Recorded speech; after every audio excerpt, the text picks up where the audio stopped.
Allahumma sholli.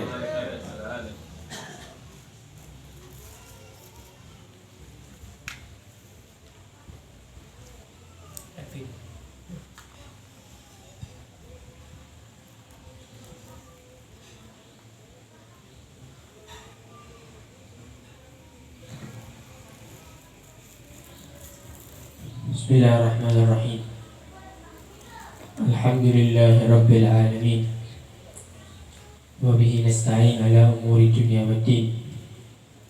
Allahumma salli wa sallim wa barik ala sayyidina Muhammad al-fatih lima ughliq wal khatim lima sabaq nasiril haqqi bil haqq wal hadi ila siratikal mustaqim wa ala alihi wa sahbihi haqqa qadrihi min danil azim, amma ba'd.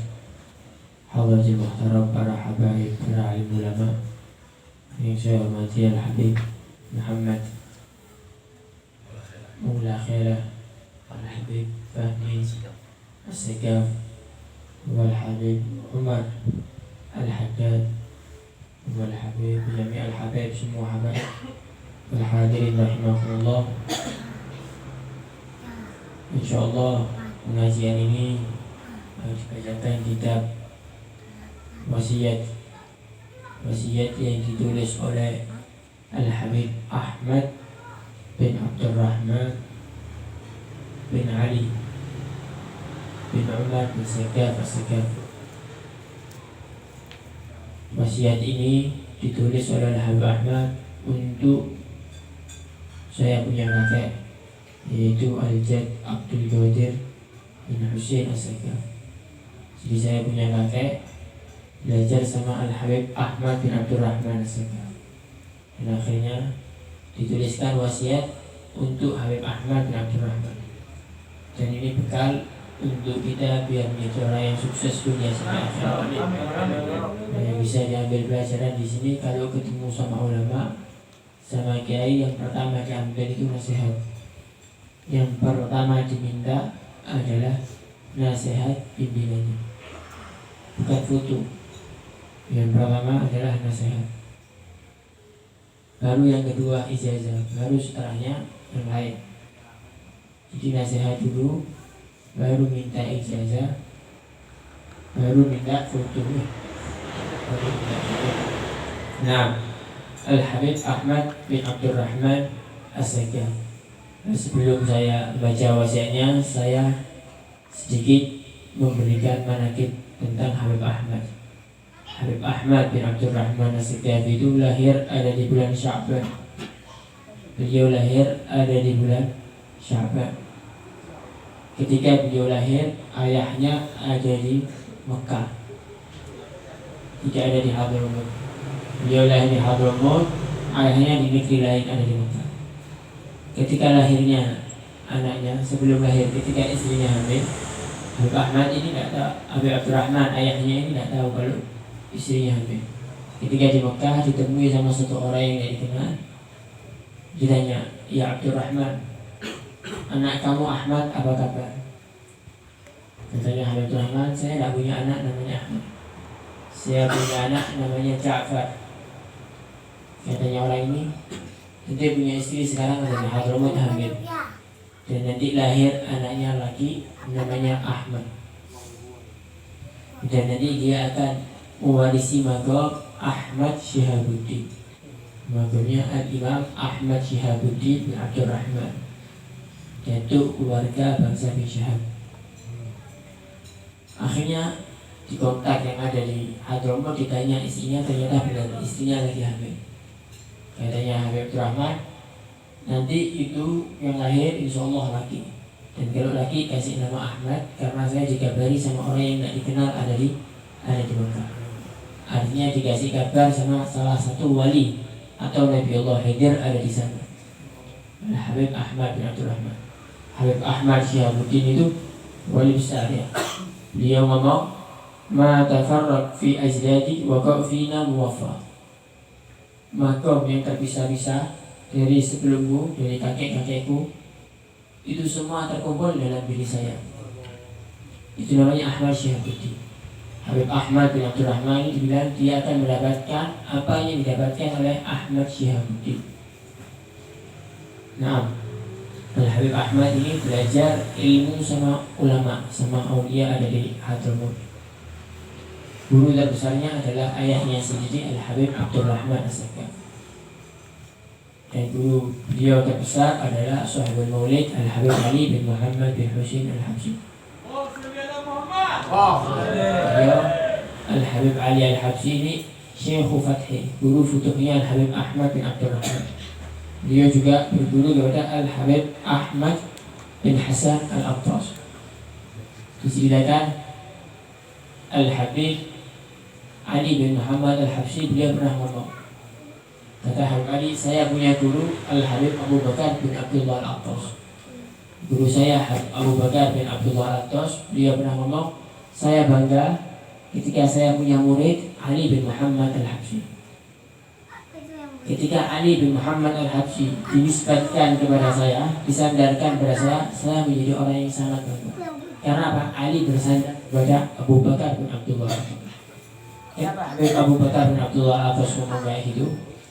Karena Al-Habib Ali punya makom yang tinggi, derajat yang tinggi. Dikatakan sama Al-Habib Abu Bakar bin Abdullah Al-Attas, saya sudah menyampaikan tentang kamu wahai Ali ke Rasulullah 20 kali. Ya, jadi Habib Ali ini murid spesialnya Habib Abu Bakar bin Abdullah Al-Attas. Kata Habib Ali Habsyi, dan saya merasa bangga di saat Ahmad bin Abdurrahman ilmunya disandarkan kepada saya. Saya menjadi merasa lebih mulia ketika saya punya murid Ahmad bin Abdurrahman As-Sakaf. Jadi beliau orang yang bukan hanya bisa membanggakan gurunya, tapi juga dibanggakan sama gurunya. Al-Habib Ahmad bin Abdurrahman, anak beliau namanya Al-Habib Abdul Qadir bin Ahmad As-Sakaf. Kalau sampean antum ini pernah tahu Habib ini katanya habis.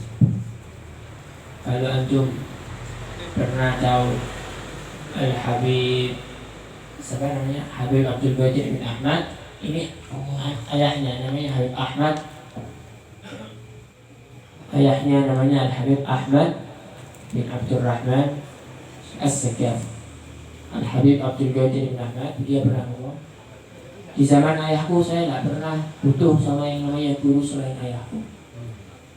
Saya merasa cukup dengan ayahku, baik secara keilmuan maupun secara pendidikan maupun secara makom.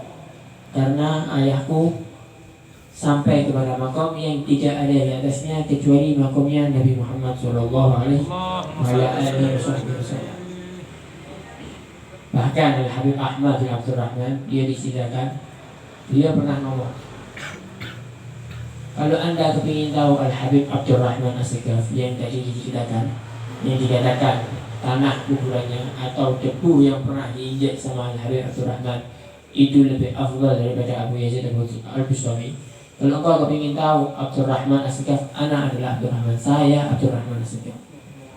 Kalau engkau kepingin tahu Al-Faqih Al-Muqaddam, orang yang pertama membuat Thariqah Al-Ba'alawi, Al-Faqih Al-Muqaddam, saya adalah Al-Faqih Al-Muqaddam. Kalau engkau ingin tahu Al-Muhdhar, Syekh Umar Muhdhar bin Abdurrahman As-Sakaf, yang kalau disebut ditawasuli beliau langsung hadir, bagaikan Syekh Abdul Qadir Al-Jailani, saya adalah Umar Muhdhar bin Abdurrahman. Kalau engkau kepingin tahu Abdullah Idrus, Habib Abdullah Idrus, saya Abdullah Idrus. Kalau engkau kepingin tahu Abdullah bin Alwi Al-Haddad, saya adalah Abdullah bin Alwi Al-Haddad. Jadi saking tingginya maksudnya Al-Habib Ahmad bin Abdurrahman. Dikatakan Al-Habib Ahmad bin Abdurrahman itu Syekhul Kamil, guru yang sempurna. Kenapa? Karena guru itu ada tingkatan. Guru itu terbagi menjadi 3. Guru itu terbagi menjadi ada 3. Pertama ada yang disebut guru Syekhul Ifadah wal Istifadah atau Ta'lim wa Ta'allum, guru yang mengajarkan ilmu agama. Kita yang tidak bisa baca kitab akhirnya bisa baca kitab. Kita yang tidak tahu memperdalam ilmu fikih, akhirnya kita ahli ilmu fikih.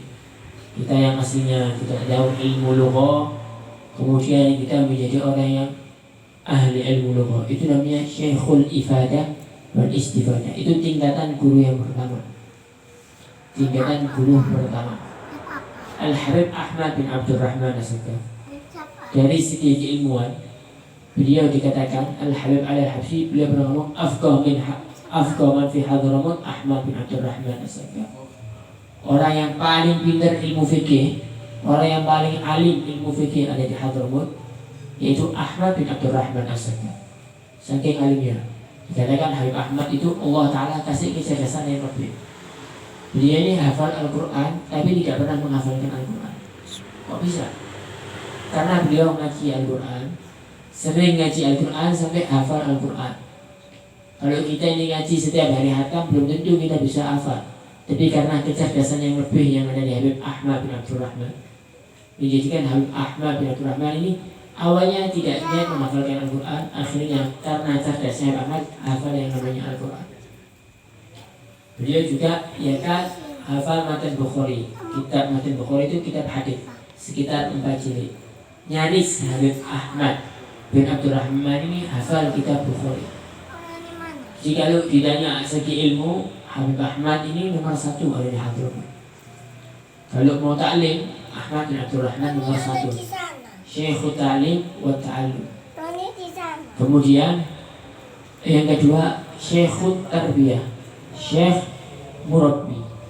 Dikatakan Syekh murabbi. Murabbi itu pendidik yang bisa membuat orang ini takut sama Allah Ta'ala. Karena tidak semua orang yang punya ilmu itu takut sama Allah. Yang bisa membuat orang ini semangat untuk taat sama Allah Subhanahu wa Ta'ala. Itu namanya Syekh murabbi, Syekh pendidik. Jadi yang bisa menghasilkan dari murid ini khasyatullah, takut sama Allah Ta'ala, dan roja ilallah, berharap kepada Allah Subhanahu wa Ta'ala. Dulunya sering tinggalkan sholat. Ketika kumpul sama syekh ini tidak berani tinggalkan sholat 5 waktu. Itu namanya, itu dalam sifatnya murabbi. Dulunya berani maksiat. Ketika ketemu dengan syekh ini kemudian takut sama yang namanya maksiat. Dulunya tidak pernah sholat berjamaah karena dekat sama syekh ini, akhirnya sholatnya berjamaah terus. Dulunya tidak pernah dia mulai dekat sama guru ini, akhirnya ahli dia mulai. Itu namanya murabbi. Dikatakan laula murabbi ma'araftu rabbi. Kalau bukan karena sosok murabbi, aku tidak akan bisa kenal sama Tuhanku. Al-Habib Abdul Qadir bin Ahmad As-Sakaf, beliau pernah menceritakan pendidikan ayahnya. Jadi Habib Ahmad itu waktu anaknya Habib Abdul Qadir ini masih kecil dibawa kemana-mana. Sampai Habib Abdul Qadir bin Ahmad ini ngomong, saya ini ketemu dengan ulama-ulama, ketemu sama habaib, sesepuh-sesepuh yang tidak ditemui dengan orang yang umurnya lebih tinggi dari saya, lebih tua dari saya. Karena apa? Karena orang tua saya Habib Ahmad ini giat bawa saya nuntun ketemu sama orang-orang yang soleh, untuk ngambil tabarruk, untuk ngambil berkah, untuk ngambil ilmu, untuk ngambil jasa. Sampai orang yang umurnya di atasnya Habib Abdul Qadir sempat tidak ketemu. Jadi orang sepuh-sepuh, orang tua-tua yang didapatkan sama Habib Abdul Qadir bin Ahmad As-Sakaf. Beliau juga menceritakan ketika beliau dididik sama ayahnya, Habib Abdul Qadir ini pernah pulang dari masjid ba'dal isya, masuk ke rumahnya ba'dal isya. Ketika masuk ada di rumahnya ba'dal isya, ditanya sama abahnya, ya Abdul Qadir, dari mana Pak? Katanya Habib Abdul Qadir, saya dari masjid Pak. Sholat maghrib di mana? Sholat ada di masjid. Siapa imamnya? Imamnya fulan. Ini sholat di sampingnya siapa? Saya sholat di sampingnya fulan. Jadi tidak syukur anaknya dilempar ada di madrasah, dilempar ada di pondok, enggak. Dilempar tapi dipertanyakan. Dilempar tapi ditanya, ya apa belajarnya, siapa temannya, siapa yang di sampingnya, siapa gurunya, siapa imamnya, ditanya. Kata Habib Abdul Qadir bin Ahmad fulan, yang sholat di samping saya fulan. Tidak cukup di situ, dibawa Habib Abdul Qadir bin Ahmad dituntun ke rumah orang yang sholat di sampingnya Habib Qadir bin Ahmad. Ditanya, ya fulan, Ini dari sholat imam. Itu sholat maghrib di mana? Saya sholat maghrib ada di masjid As-Sakaf Toha bin Umar. Imamnya siapa? Imamnya fulan. Oh sama, siapanya sama kita bernama Yahya. Yahya, Yakfi, cukup wah gitu. Jadi saking didiknya kayak gitu. Saking didiknya sampai kayak gitu. Begitu juga kakek Habib Tubatin namanya Habib Sugaf. Ketika anaknya Habib Umar itu kalau sudah belajar datang ditanya, sudah taklim sudah? Taklim bab apa? Oh bab ini, apa yang dijelaskan sama gurunya? Suruh ulangi lagi ada di rumah, apa yang diomongkan sama gurunya. Jadi ketahuan ini anak belajar sama tidak belajar, serius apa tidak serius. Jadi orang dulu kalau didik anak lebih giat daripada jaga toko ya. Dikatakan di akhir zaman ini, la anturabi jarwatan khairun anturabil walad. Zaman sekarang ini orang ngurus binatang, ngurus binatang, ngurus pekerjaannya, ngurus ini lebih ahli daripada didik anaknya. Kadang tidak mau sulit. Orang hidup akhir zaman ini tidak mau sulit. Wis anaknya sholat, tidak ngurus. Anaknya giat, tidak giat belajarnya, tidak ngurus. Dilempar ada di pondok, tidak ditanya wis. Pokoknya masuk pondok sudah, alhamdulillah. Tidak boleh kayak gitu. Orang dulu jaga anaknya lebih dari jaga hartanya.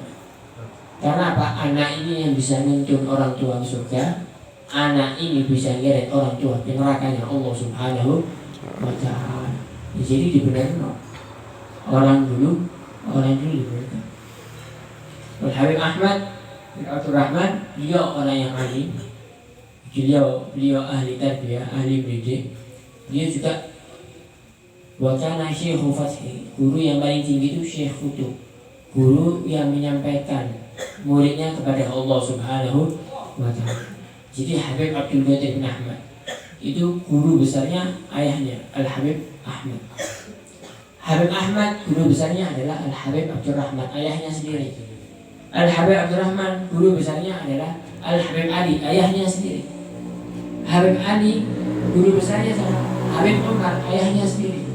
Habib Umar terus sambung sampai Nabi Muhammad ya. Jadi ini rantai nyambung terus. Rantai emas ketemu rantai emas, rantai emas ketemu rantai emas, rantai emas ketemu rantai emas. Anak membanggakan orang tuanya, orang tua membanggakan anaknya. Dan itu keberhasilan orang yang ada di dunia. Keberhasilan orang ada di dunia itu kalau punya anak turun yang soleh, kemudian punya orang tua yang soleh. Karena gini, anak itu kalau melihat orang tuanya tidak soleh, satu di antara dua. Lihat orang tuanya tidak soleh, orang tuanya tidak sholat.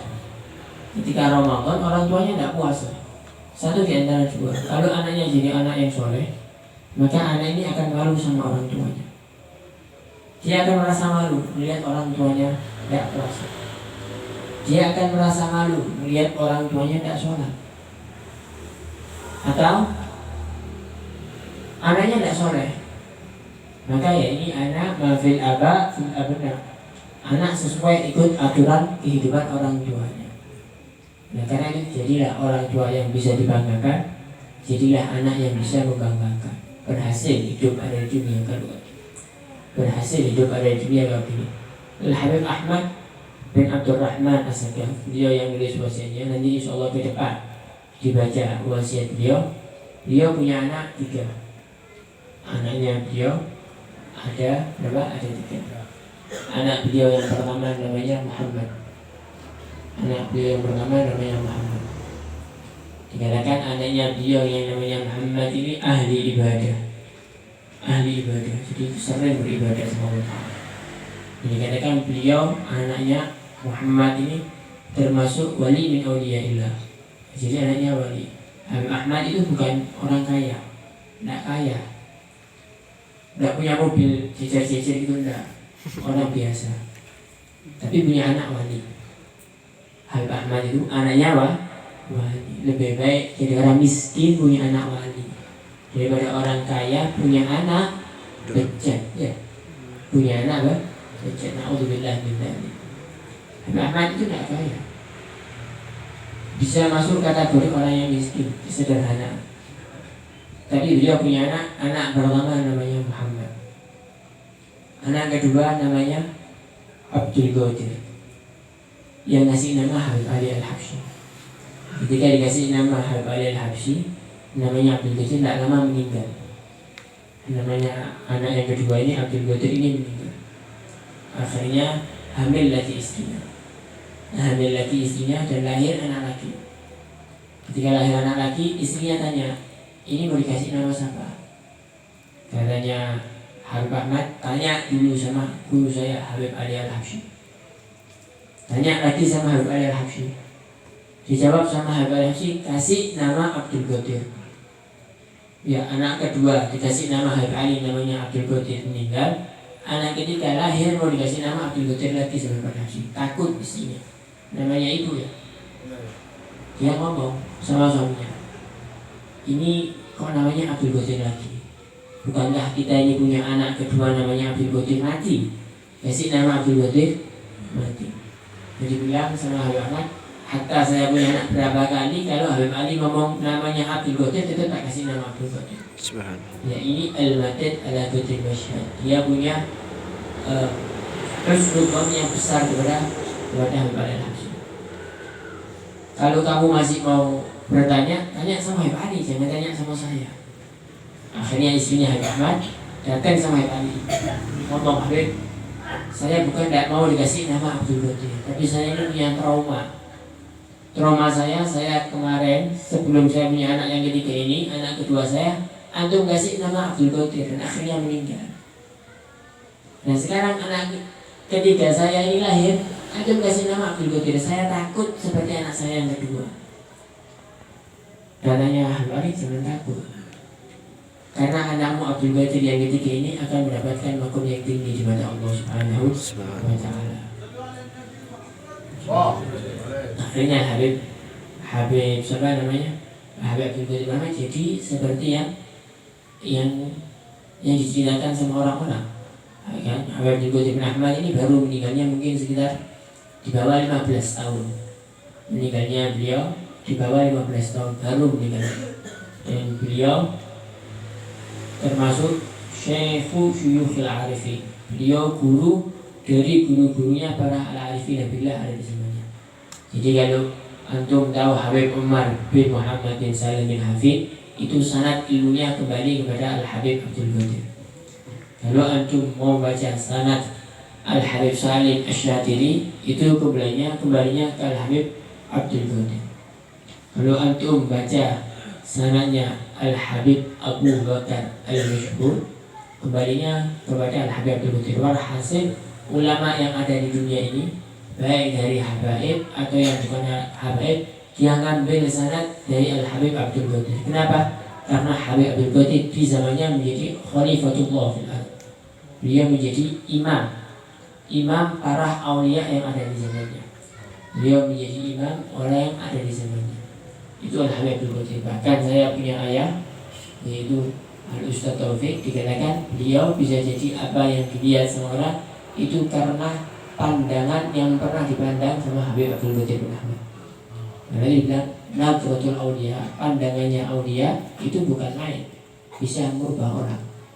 Allah Ta'ala berfirman di dalam hadis suci, wala yazalul abad yataqarrabu ilayya bin nawafil hatta uhibbah. Fa idza ahbabtu kuntu sam'ahu alladhi yasma'u bih, wa basaruhu alladhi yubsiru bih, wa yaduhu allati yabtishu biha, wa rijluhu allati yamshi biha. Wa la in sa'alani la u'tiyanna, wa la in ista'adani la u'idanna. Hambaku ini dia selalu mendekat kepadaku, kata Allah Ta'ala, dengan melakukan hal-hal yang wajib. Diadai fawaid yang pertama, jaga 5 waktu. Bukan cuma jaga 5 waktu, jaga 5 waktu, jaga sholat jamaah, jaga sholat khusyuknya dan yang lain-lain. Kemudian bukan cuma 5 waktu, bukan puasa Ramadan, puasa sunnah, semua sunnah dilakukan. Yang wajib dilakukan, yang sunnah dilakukan, sampai hatta uhibbah, kata Allah, sampai aku cinta sama hambaku yang satu ini. Fa idza ahbabtu, kalau aku cinta, kuntu sam'ahu alladhi yasma'u bih, apa yang dia dengar itu yang aku dengar. Artinya yang didengarkan adalah sesuatu yang diridhoi oleh Allah Ta'ala. Kalau dia sudah melihat sesuatu dan dia senang, Allah senang. Kalau dia sudah melihat kepada seseorang dan dia cinta, Allah cinta sama orang yang dia lihat. Apa yang dia pegang menjadi penuh barokah. kakinya jalan di tempat-tempat yang Allah ridhoi. Kalau seandainya dia minta kepada aku, kata Allah, pasti aku kasih. Dan kalau mereka berlindung kepada aku, pasti aku lindungi. Dan dikatakan saya punya abah itu dapat pandangan Al-Habib Abdul Qadir bin Ahmad As-Sagaf. Dan beliau sering ngomong kalau dakwah itu niati seperti yang diniatkan Habib Abdul Qadir bin Ahmad As-Sagaf. Kalau ini dakwah niati seperti apa yang diniatkan Al-Habib Abdul Qadir bin Ahmad As-Sagaf. Itu baru pandangan. Itu baru pandangan Al-Habib Abdul Qadir bin Ahmad. Hasil rentetan ayah ke ayah ya, abu ke wala terus itu ayah anak, ayah ke anak, itu terus sambung sampai sekarang. Al-Habib Abdul Qadir bin Ahmad ini mendapatkan makom yang tinggi. Apa sebabnya? Sebabnya salah satunya beliau sabar menghadapi orang ya. Makanya kalau sabar menghadapi orang ini mengangkat derajat yang tidak bisa mengangkat derajatnya orang yang bukan lebih dari derajatnya orang yang ahli ibadah, lebih dari orang yang ibadah. Beliau berkata, "Ana ma'aftab ahad." Habib Abdul Qadir bin Ahmad pernah ngomong, "Ana tidak pernah ingat pernah ngerasanya orang." Ana tidak pernah ingat. Ana tidak pernah ingat pernah ngerasanya orang. Nah makanya mendapatkan makom yang tinggi. Pandangannya bisa merubah orang. Orang tidak pintar bisa jadi orang alim. Orang tidak soleh bisa jadi orang soleh. Orang kafir bisa masuk Islam karena pandangan seorang aulia dan orang solihin. Bahkan diceritakan oleh Al-Ustaz Alwi Al-Habsyi Sulu ya. Beliau pernah cerita di Sulu itu ayahnya beliau Ustaz Alwi ini punya ayah namanya Ali Habib Ali. Habib Ali ini pernah nyetak fotonya Habib Abdul Qadir bin Ahmad, nyetak ke orang Cina, ke taci. Kalau orang Jawa ini ngomongnya taci, tidak tahu kalau sini apa taci ya. Orang Cina, orang Cina. Nyetak fotonya Habib Qadir ini datang ke tokonya orang Cina, datang ke sana, nyetak fotonya Habib Abdul Qadir bin Ahmad. Katanya orang Cina ya kan? Bukan ini juga. Katanya orang Cina ya kan? Apa? Pak Ali ini insya Allah selesainya 2 hari 3 hari lagi. Sampai antum nanti datang lagi ya, kamu datang lagi ke sini.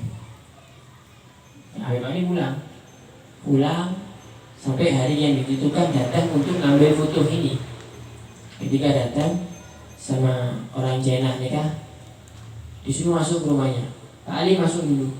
Saya tak ngurus ini orang-orang sebentar yang beli, saya tak urus. Sebentar lagi punyanya Pak Ali saya kasih.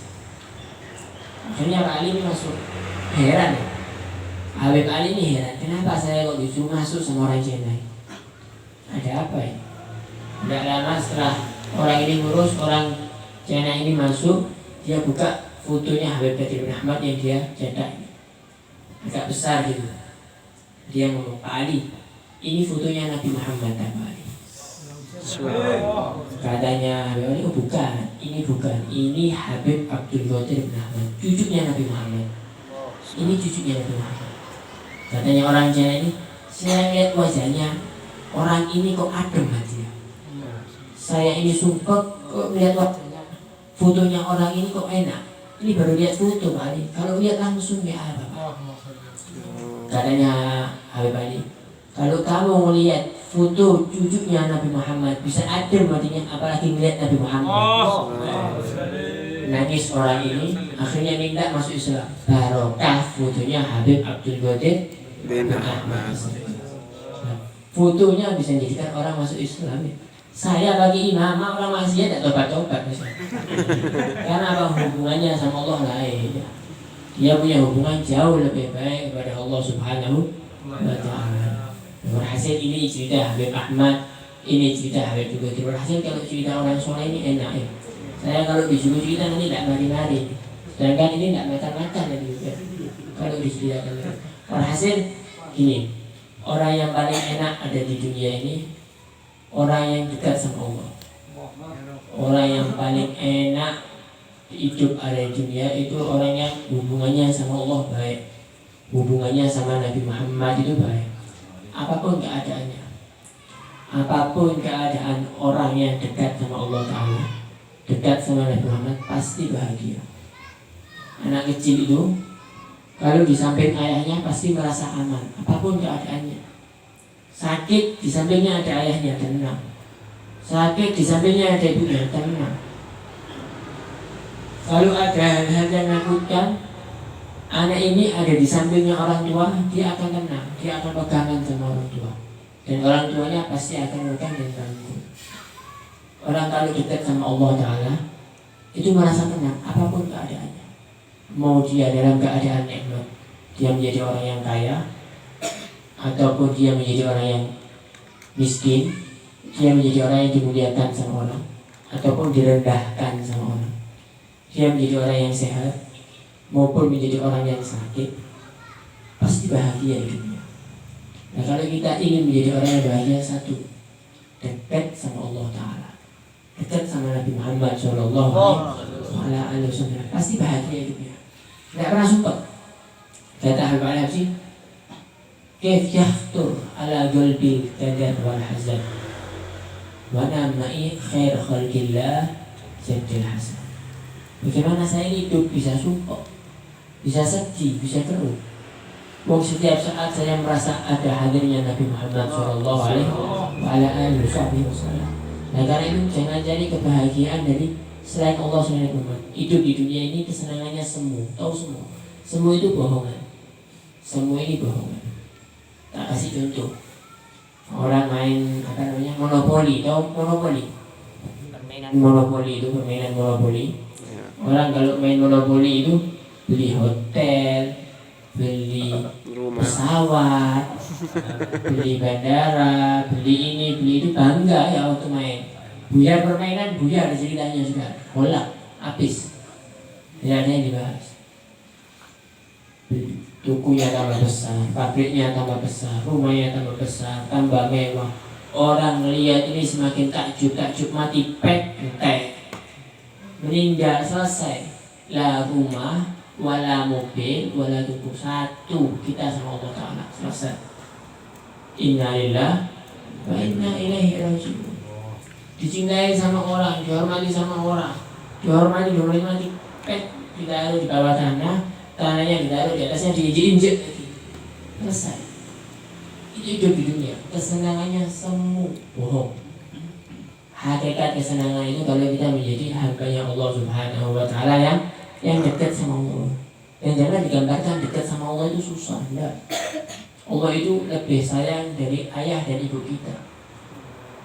Katanya Rasulullah SAW, beliau bersabda dalam hadisnya, Innallaha khalaqa mi'ata rahmah wa ja'ala rahmatan wahidah fi dunya fabiha yata'atafun wa yatarhamun atau kama qala sallallahu alaihi wasallam. Allah Ta'ala ini menciptakan 100 rahmat. Allah itu punya 100 rahmat. 101 diturunkan ada di bumi.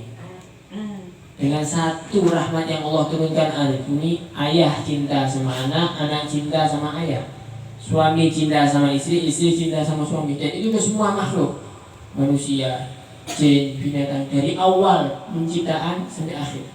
Dari satu rahmatnya Allah Ta'ala. Dan Allah Ta'ala simpan 99 rahmatnya untuk nanti ada di akhirat.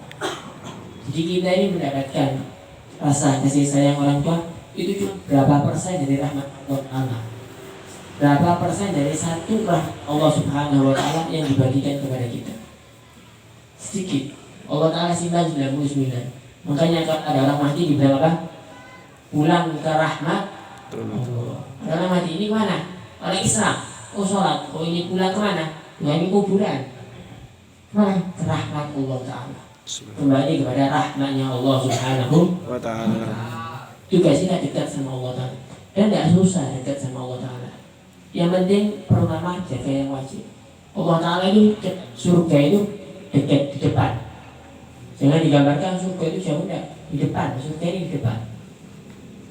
Surga ini ada di depan. Jaga yang wajib, jaga sholat 5 waktu. Jaga yang wajib, jaga puasa Ramadan. Keluarkan zakat kalau itu wajib. Itu modal pertama. Selebihnya yang sunnah semampunya. Amal-amalan yang sunnah semampunya. Kemudian maksiat ditinggalkan. Kalau sampai melakukan maksiat, cepat-cepat tobat sama Allah Subhanahu wa Ta'ala. Tidak lebih dari itu. Sholat yang benar, puasa yang benar, zakat yang benar. Kalau sampai maksiat, cepat-cepat tobat. Selesai. At-taibu min dzambi kaman la dzambalah, katanya. Orang yang tobat dari satu dosa seperti orang yang tidak melakukan dosa itu.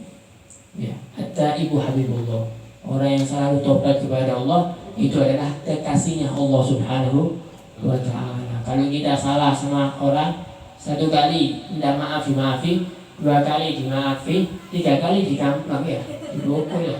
Ini salah 3 kali terus.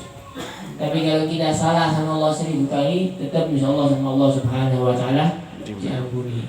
Nah itu mudah-mudahan Allah Ta'ala beri keberkahan kepada kita. Amin ya rabbal alamin. Insya Allah pertemuan ke depan panjang umur sehat afiat. Bisa baca wasiat Al Habib Ahmad bin Abdurrahman As-Segaf. Wassallallahu ala sayyidina Muhammad an-nabiyil ummi wa ala alihi wa sahbihi wasallam. Walhamdulillahi rabbil alamin. Wassalamualaikum warahmatullahi wabarakatuh.